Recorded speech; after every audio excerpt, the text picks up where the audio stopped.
High friends, welcome back to my channel. எல்லோரும் நல்லா இருக்கீங்க நம்புகிறேன். இன்றைக்கி ஒரு வழியாக பிடுங்கி பாத்திர வேண்டிதான். அப்படி என்ன தான் இருக்குது அப்படின்னு சொல்லிட்டு பிடுங்கிட்டு இருக்கேன்.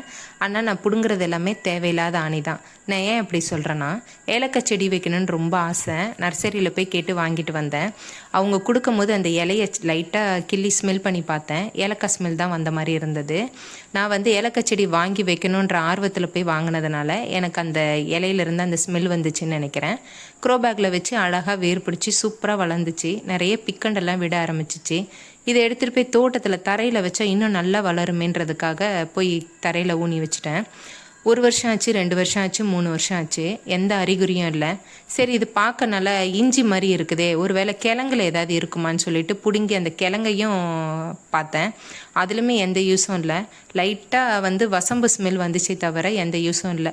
எங்கள் வீட்டில் ஏற்கனவே சொன்னாங்க, இது புஷ் டைப்பில் வளர்ந்துட்டே போகுது, எந்த யூஸும் இல்லை, வெட்டிடலாமான்ட்டு.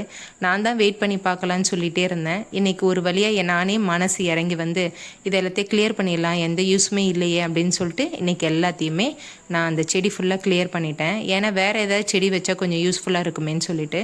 ஏன் இந்த மாதிரி நர்சரியில் தெரியாத செடியெல்லாம் வாங்கி நம்மளை ஏமாத்துறாங்க? உங்களுக்கு ஏதாவது ஐடியா இருந்தால் கமெண்ட் பண்ணுங்கள். வீடியோ பிடிச்சிருந்தா லைக் பண்ணிவிடுங்க. மறக்காம என்னோட சேனலை சப்ஸ்கிரைப் பண்ணிக்கோங்க.